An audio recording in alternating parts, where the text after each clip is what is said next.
Thousands of women travel abroad every year looking for sun, sea and romance. I thought he was one of the most beautiful men I'd ever seen in my life. Charismatic, he was charming. I was attracted to his humour and his friendliness, but I was still very cautious that it's just a holiday romance. Some of the men they meet spark instant attraction. He was absolutely devastatingly handsome, I must admit. But sometimes holiday relationships don't last. I felt neglected, I felt suspicious that he's cheating. And the man of your dreams can become your worst nightmare. I got an email from this woman telling me that they were married. These women have been left broken-hearted by accusations of bigamy. He had married a new wife. I could not believe it. And have to fight for justice against the man they thought they knew. He needs to be in prison.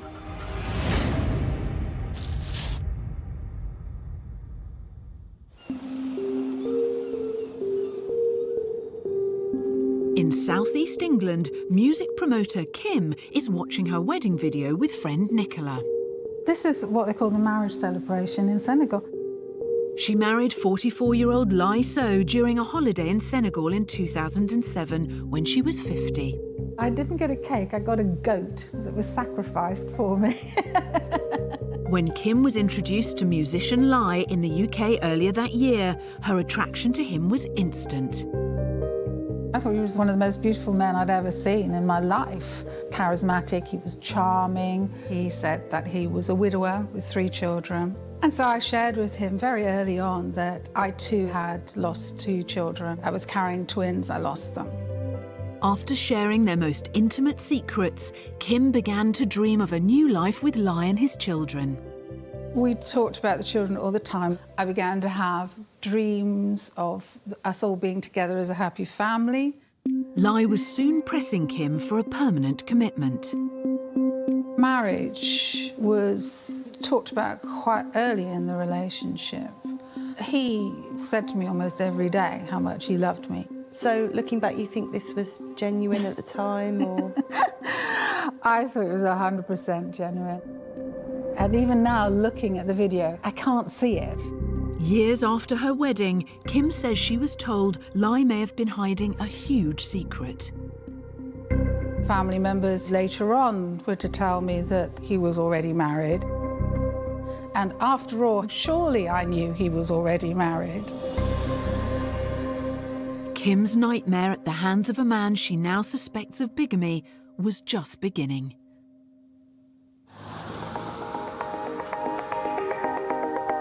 Personal assistant Dee was on holiday in Sousse, Tunisia, in the year 2000, recovering from the breakdown of her previous marriage. I was really distraught. And my cousin Cynthia said, let's go on holiday to Tunisia just to have a break. While relaxing in the port, she met a dashing student called Ahmed. I've actually got 2 photos here of when Ahmed and I first met. He was absolutely devastatingly handsome, I must admit. He was very charming, and he was tall as well. When you get a compliment, or someone takes an interest in you when you're in this vulnerable place, you don't sort of think they're trying to scam you. Dee stayed in contact with Ahmed after returning to her home in Bedfordshire, and their affection for one another grew into a relationship. I thought, you know, we suited each other. He did make me laugh. I found him quite funny at times, and he liked my cooking. After several holidays to visit Ahmed in Sousse, Dee married him in a Tunisian civil ceremony in 2003. This is us, the night of the party. The party was kept on the roof of a house. It's me and him. We look like sort of Beckham and Posh there. I don't laugh, joke. I thought these were happy days, happy times. After their marriage, Ahmed moved to the UK and worked as a hospital porter. Dee decided to invest in a property in Tunisia. We'd built a really, really nice house. And he'd actually taken a lot of stuff from the house in England to put in that house. In July 2009, Ahmed was loading up the car to furnish their Tunisian home and also to visit his sick father. This is the lay-by where Ahmed pulled into on the morning when he left to go to Tunisia. The car was laden and he couldn't go up the hill again. So he phoned me at home and asked me to bring his wedding ring. I came down here with the wedding ring to give to Ahmed, not knowing that Ahmed was going to use the ring for his marriage 11 days later to a Tunisian woman.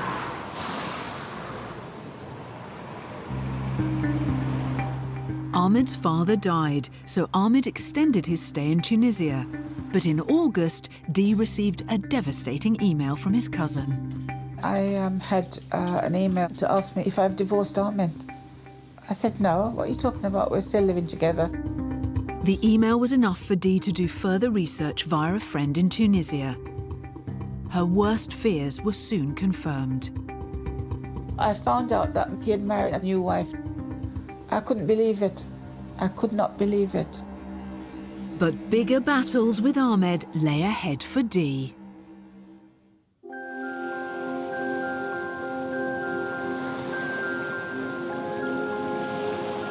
In Bournemouth, care worker Julie is reminiscing with her friend Ben about her 2007 holiday to the Gambia, West Africa.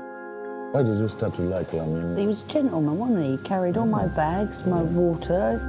During her holiday, Julie, who was 45 at the time, met 30-year-old Lamin.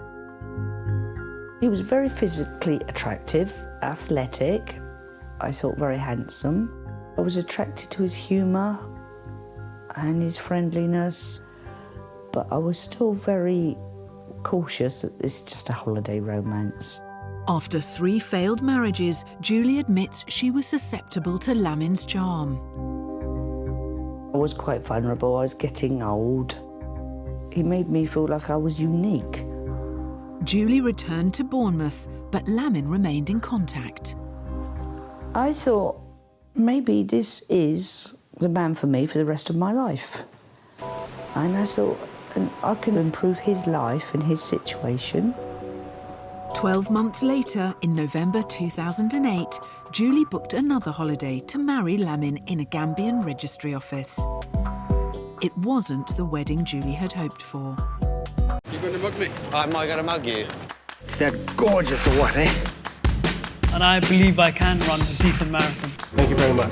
Download Veely now. Before the wedding, the woman said, "Have you got a dress?"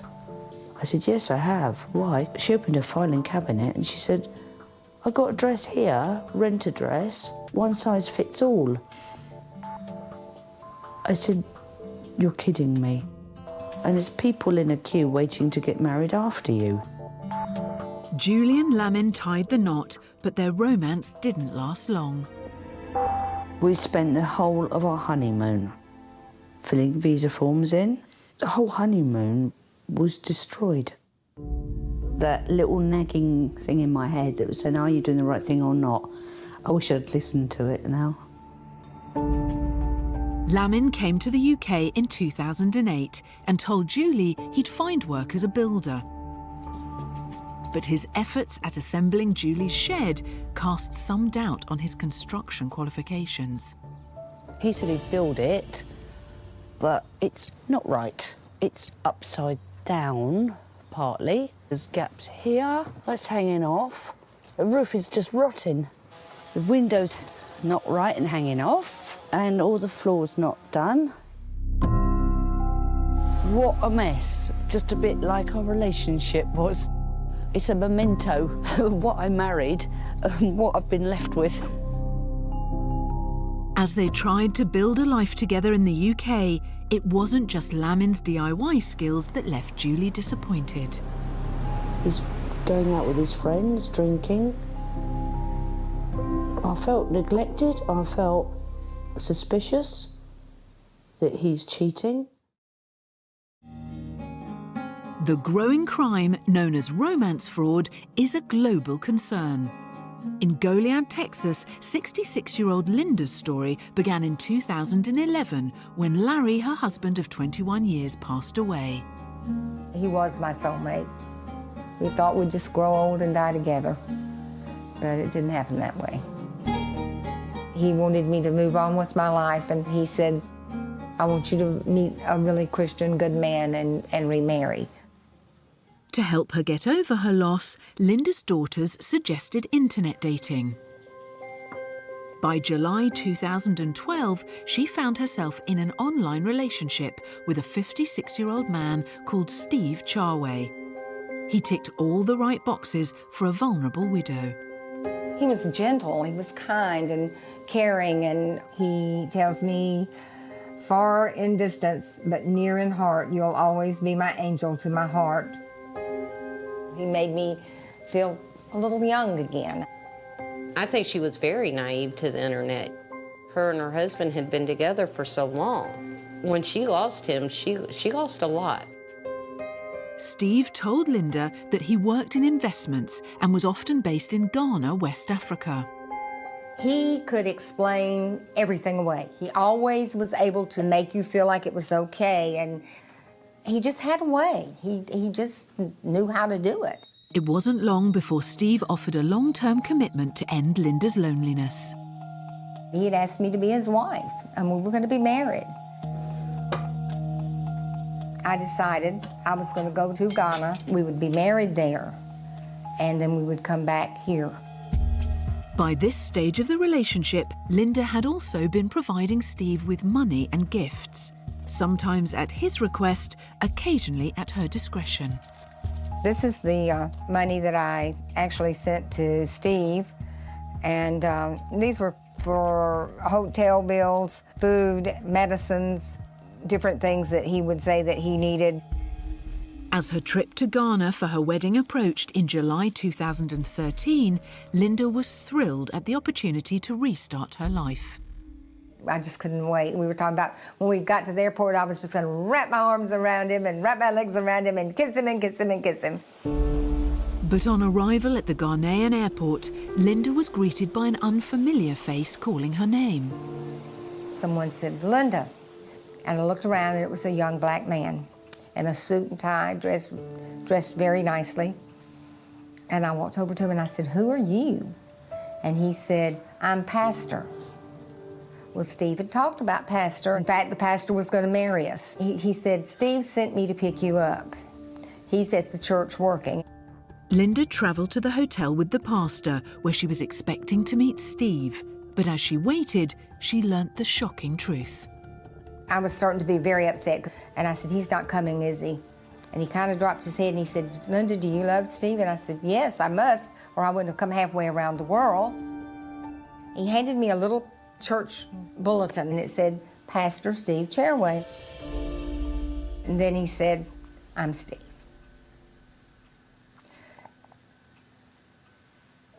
I fell apart, totally fell apart. I mean, he said, I'm still the same man inside, even though my skin is black. And he said, everything I've told you for the last year has been a lie. But now I'm going to tell you the truth. I truly love you, and I want us to be married. The picture Linda was originally sent was of an unknown man. We've been unable to identify or trace him, but there is no suggestion he was in any way aware that his photograph was being used by Steve. This photograph also appears on a lot of other websites. The way Steve used his charm to win Linda around is typical of the men we are featuring in this programme. Each victim has a story to tell on just how charismatic their ex-partners could be. They must go to some sort of charm school to learn all the things that would make somebody who has a very low self-esteem feel really, really good about themselves. He was compassionate and kind and gentle, and he started telling me how much he loved me, and he would tell me how much God loved me, and he would say, you're in my prayers.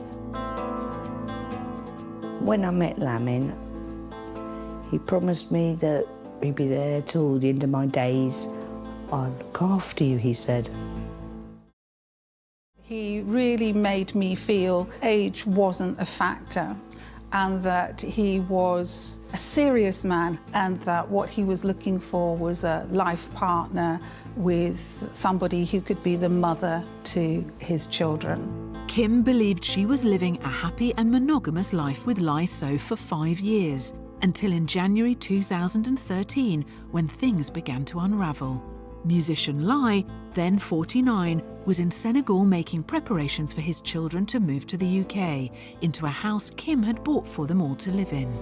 Suddenly I get this phone call. I've lost my credit cards. I can't pay the school fees. I need some money. So I sent over all the money that I had at that time on me. Around this time, Kim noticed Laye had removed his property from her house. He had taken all of his smart suits, winter clothes, etc. And suddenly I realised he had gone. Kim used social media to notify her friends and contacts of Laye's unexpected departure. This is when all hell broke loose. Suddenly I had loads of women contacting me. Kim was inundated with women making claims about Laye. She says she was sent photos of one of the women she was being told Laye was married to. Suddenly I was being sent pictures of his wife in the house, pictures of the children cuddled up on the wife. Kim was receiving repeated allegations about her husband. I still to this day don't know how many children he's got. I'd learnt about 5 wives. I could not move. I was rigid in trauma. As the allegations came thick and fast, Kim didn't know what to believe. She struggled to cope, and the toll on her led to a near-fatal accident. I actually drank a bottle of vodka, staggered up the stairs, and I ended up falling down there. And I still to this day don't know how I didn't kill myself. And actually I didn't even care whether I lived or died at that point.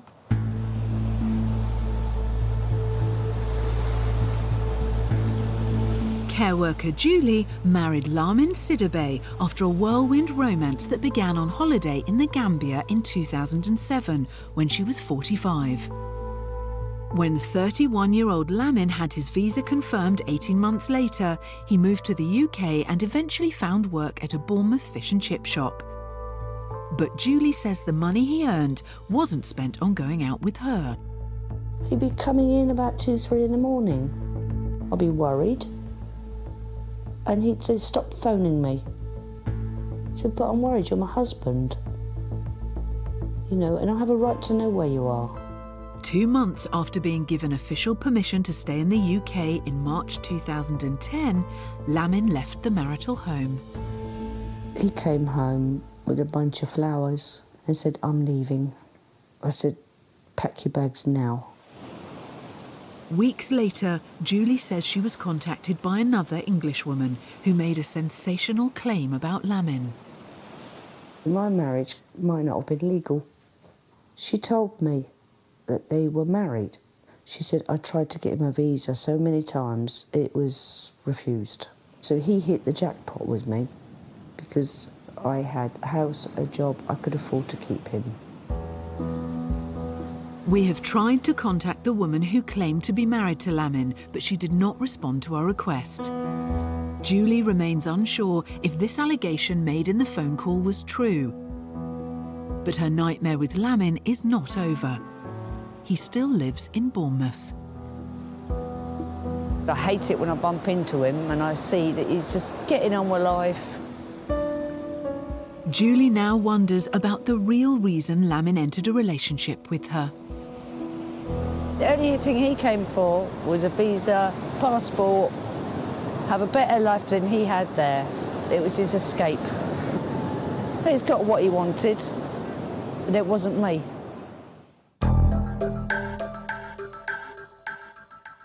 Dee met her ex-husband Ahmed on holiday in Sousse, Tunisia. In 2009, she was left devastated when she discovered that 34-year-old Ahmed had divorced her and remarried without her knowledge. I phoned him and I said, Ahmed, I've been hearing rumours that you've divorced me behind my back and you've remarried. And he said, yes, me and my new wife were very happy. Better do not give me troubles because it is not good for you or for me. Before he left, Ahmed had asked Dee to lend him £36,000 to buy a car while he was over in Tunisia. What he had told me was that he was buying like a Jeep in Egypt and he can bring it back to Tunisia, sell it for double the amount, and then he'd be able to give me back the money. With her bank account emptied and her husband thousands of miles away, Dee was left in a state of shock. I couldn't sleep, I couldn't eat. My heart was sort of just racing. I thought I was going to have a heart attack. I didn't crumble. I'm still strong and will continue to be until I get satisfaction. That's all I can say. Dee decided she wasn't going to be beaten by Ahmed and began to fight back. Via a Tunisian lawyer, she found evidence that Ahmed had falsified her divorce papers. He'd sent the divorce papers to a false address in Wembley, and the Tunisian court would not accept this. So he had to concoct a story to say I was living in Tunisia, and he served the divorce papers there. Ahmed was able to convince a Tunisian solicitor to sign off on his illegal divorce papers. Dee was able to track the solicitor down in September 2010. They admitted to signing the divorce papers. This confession was a turning point for me to be able to get Ahmed to trial. She said she spoke to a lady with an English-sounding voice in London. So obviously Ahmed had got someone to impersonate me. Dee was able to prove in Tunisian court that Ahmed had divorced her illegally and that he'd taken thousands of pounds from her by deception. After Ahmed failed in his appeal to the court, they issued a stern punishment. In April 2014, the Tunisian court, in their wisdom, realized that the original suspended 3-year sentence was too lenient. So they've converted it to a prison sentence for 3 years. By the time Ahmed's appeal had been overturned, he'd already returned to the UK. Dee now believes he's evading Tunisian jail by living in Cambridge. If he touches down in Tunisia, they will arrest him. But what will the British police do here? Because basically I want the man arrested for the crimes he's committed.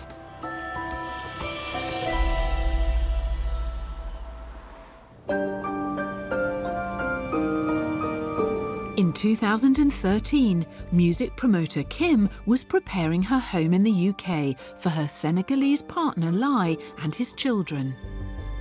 Yes, these were the beds for the first 2 children to use. Pretty sad.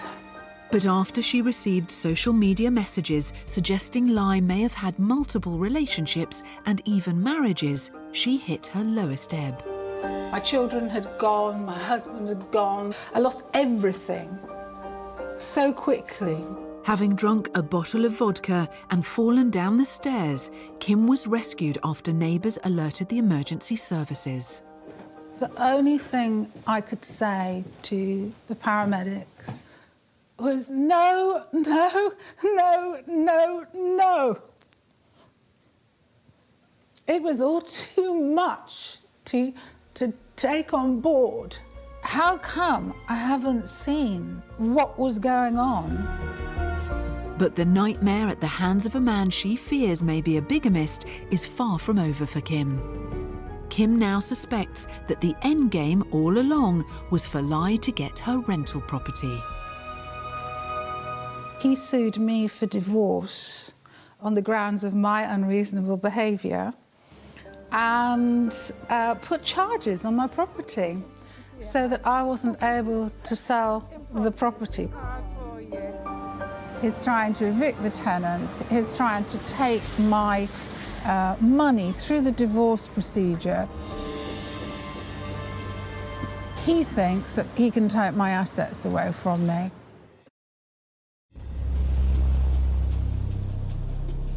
Kim is fighting to keep her property out of the hands of her love rat husband Laye. Kim believes if she can find evidence he committed bigamy, then Laye won't be able to make claims on her house.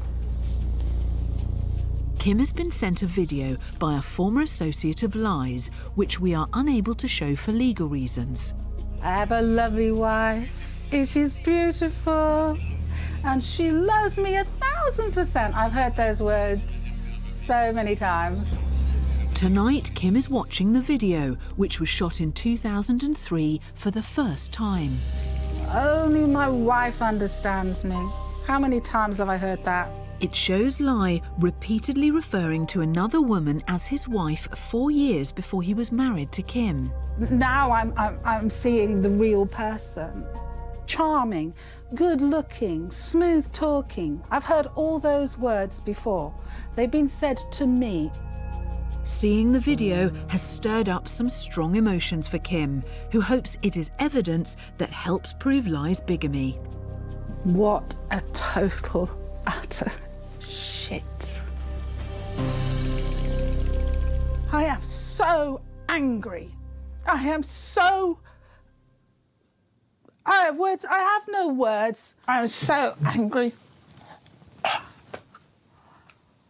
He needs to be in prison. I hope it's the smoking gun that we need. This will be handed to the police. We have it quite clearly said on camera, my wife, my wife.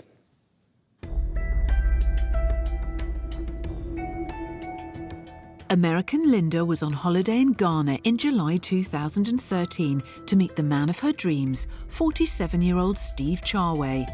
But it turned out the man 66-year-old Linda had been sending thousands of dollars to wasn't the middle-aged white man she'd seen online, but a young black man.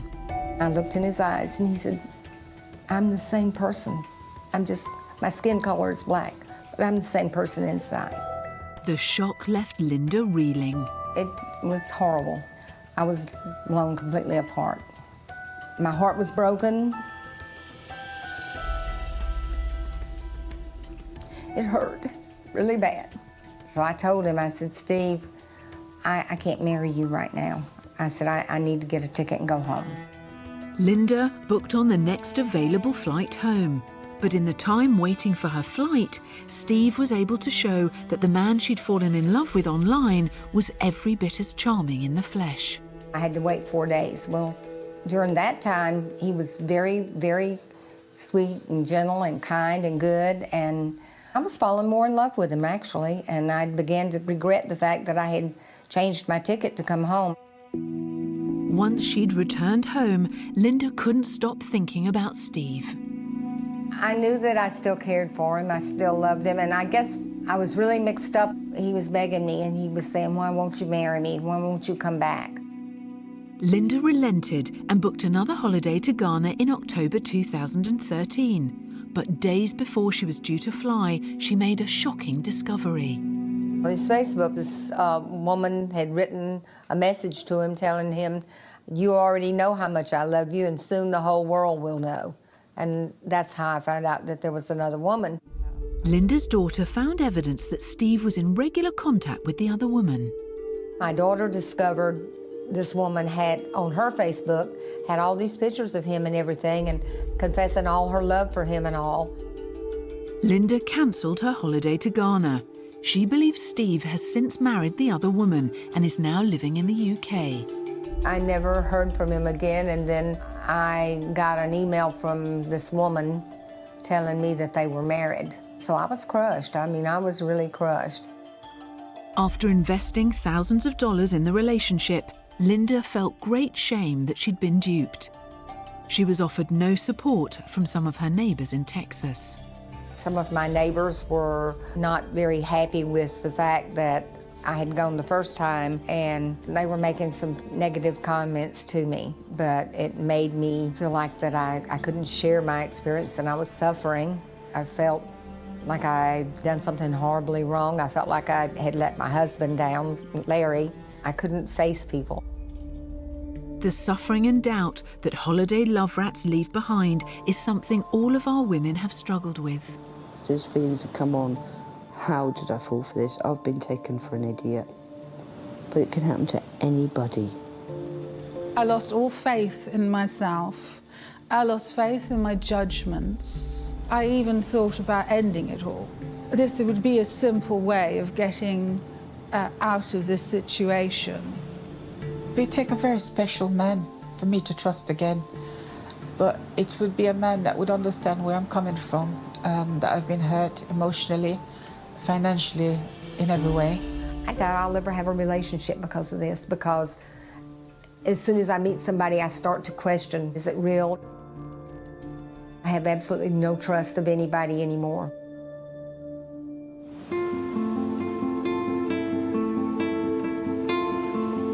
Julie's 33-year-old ex-husband Lamin left her just a few months after his UK visa arrived in 2010. But although he left Julie, Lamin never left Bournemouth, and now even trips to the local shop are emotionally demanding for Julie.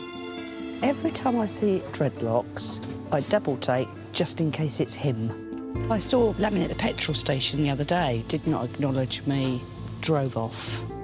I saw him at Bournemouth Hospital many times when he just totally blanked me. If I had the chance to speak to him, I would say, you are one horrible, nasty, cold-hearted user. Makes me feel really angry. Wherever she goes, Julie is wary Lamin could be nearby, and every street is paved with memories. Toby Carvery, we used to like going there. That's where the upside-down shed came from. It's horrible living in the same town as him, because you never know where you're going to go, where you're going to bump into him. I went past there one day, and I saw him outside there chatting up a girl, a blonde. He's just living the dream. As she struggles to put the relationship behind her, care worker Julie is being treated for depression. When it comes to my love life, I'm rubbish. When people tell me, don't do this, don't do that, Julie, you're making a mistake, I'm just like, oh, shut up, I'm going to do what I want to do. I'm a bit stubborn. And I thought, with Lamin, I'll prove everybody wrong and it's going to work. But I regret it big time now. I feel stupid. I want some kind of closure, I guess. After her ex-husband Ahmed was sentenced to 3 years imprisonment in Tunisia, Dee thought he'd be deported. But unless the British police arrest Ahmed following an extradition request from Tunisia, he will remain living in the UK and evading Tunisian jail. Dee's sense of injustice has led her to set up a campaign and support group. Setting up immigration marriage fraud has given me a new focus and a new channel, not only to help people, but to work off my stress. And I find you get satisfaction in people feeding back to you and say, thank you, I didn't know that there was such an organisation like yours.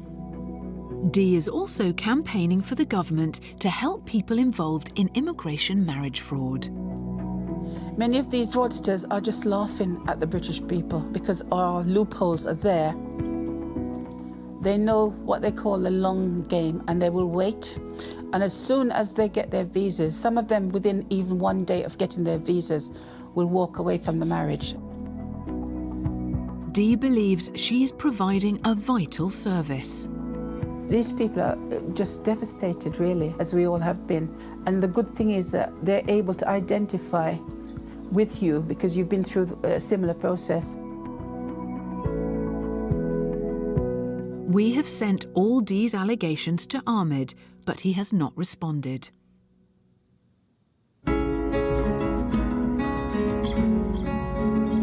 As Dee seeks changes in the UK law, American Linda Austin is hoping United States Justice can catch up with Steve Charway.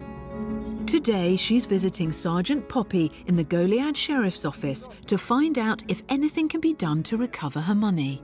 I've got it here on my desk. At this point, the case has been presented to the district attorney's office. Typically when we recommend an indictment, they will do that. Once the indictment occurs, a warrant will be issued. Then the difficult part begins. Yes. Because he is in another country. We're actually not sure which country. Is he in Ghana? Is he in the UK? Is he elsewhere? But at least we're at the point now where criminal charges are being brought in the United States. Okay. And from there, it's going to be a bit of a search, but we're hopeful. What do you think the chances are of him being caught? And if so, what would the chances be of me getting my money back? The apprehension is going to be the more difficult part. As far as getting your money back, that would be part of the sentencing process. One of the options that the judge has is to require that person to make restitution for the amount that you've lost. Complaints like this are an increasing problem for Sergeant Poppy and his team. Even in a small community like Goliad, this is emerging as a greater and greater problem all the time. I probably receive 2 or 3 incidents like this per week. With Sergeant Poppy on the case, Linda is feeling confident that United States justice will ultimately catch up with Steve. Steve wanted to come to the U.S., so I guess now he's going to get to, but he may not like his hotel. It really is bad to have this going on and to have the feeling of helplessness that nobody cares. So I'm very happily surprised that this is all fixing to come about.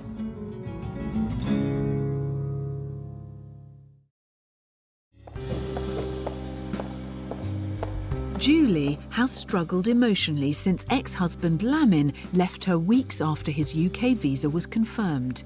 She is visiting leading psychologist Emma Kenny to try to come to terms with the anger and sadness Lamin has left behind. How are your feelings now? The way he treated you? I hate him.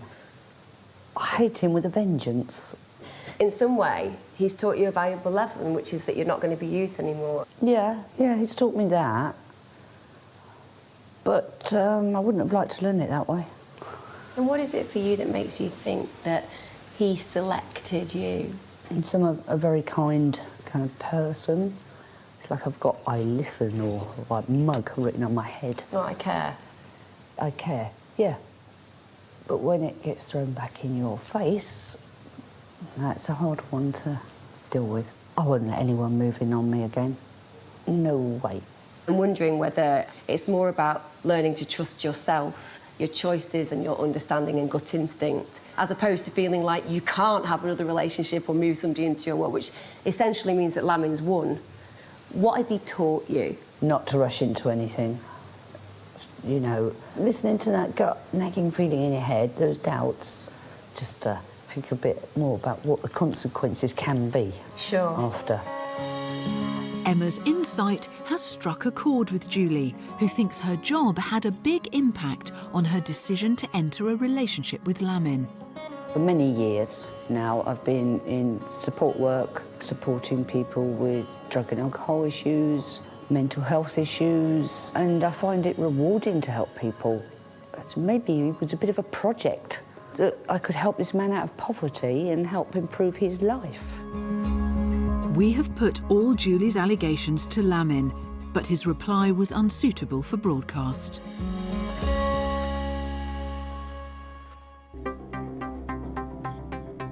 Kim thinks she may be married to a bigamist who is attempting to claim her property via the divorce courts.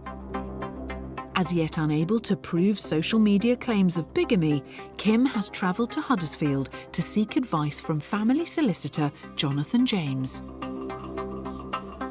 I'm hoping that he's going to be able to give his expert eye as to which way we should be attacking this. If Kim can prove musician Laye married her bigamously, she will not have to go through a complicated divorce battle. We try to keep it as simple as we possibly can. So what I'm looking for in any particular case of this nature is, can I show on the documents there was a valid previous marriage? If you can show that, even out of a set of 4 other potential marriages, you stick with that one.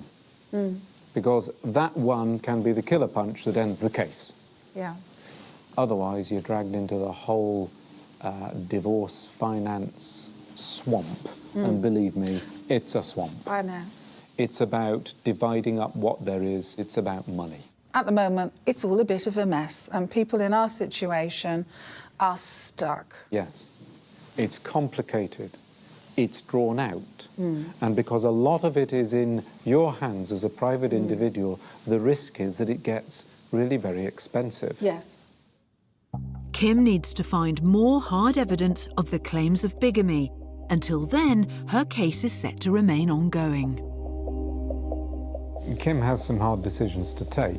Nobody enjoys having a courtroom fight, and she's going to have to weigh up the cost of doing that and whether she grits her teeth, swallows her pride, and decides to keep as much money as she can and pay him something to get rid.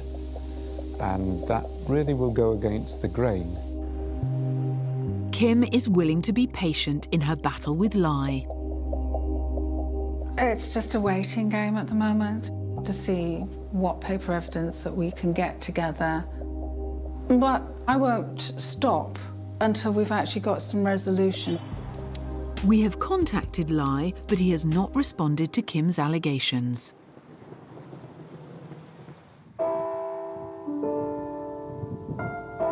In Texas, Linda has become a recluse due to the embarrassment of being scammed by Ghanaian Steve Charway after her husband Larry passed away. She is meeting close friend Dolores at her local church to tell her for the first time the extent of the scam she was involved in. As you know, I went to Ghana and I was scammed. You know that much. I talked to this man for over a year and I loved him, and then he took off with another woman. I can't believe it. I just can't believe it. And that's why I've been out of sight from everybody. I was ashamed. And it hurt.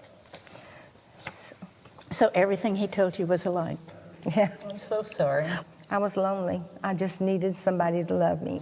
I see how something like this could happen very easily. Even though you and I both knew our husbands were not going to be with us much longer, you think you're prepared, but the rug just comes out from under you. I'm very happy that I know the truth. And if you need someone to talk to... I know. You're a good friend. And so are you. It's been difficult for Linda to tell her story, but it's the first step to moving on with her life. Steve Charway admits to having an affair with Linda, but says there was a second man who disappeared just before Linda's arrival in Ghana. Steve says he gave $800 of Linda's money to his church. As they all attempt to rebuild their lives, each woman has come to their own conclusion about the overseas charmer they fell for. I don't believe my husband ever loved me for a moment. He loved what I could provide for him. I was a means to an end. I was an opportunity. I was a target. I don't cry about lambing anymore. I feel I'm not going to let that happen to me ever again.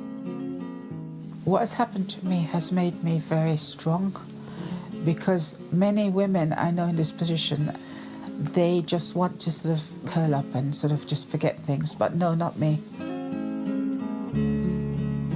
They don't love you, they don't care about you. All they care about is getting that money. I just wish my husband was back. If he was here, none of this would have ever happened.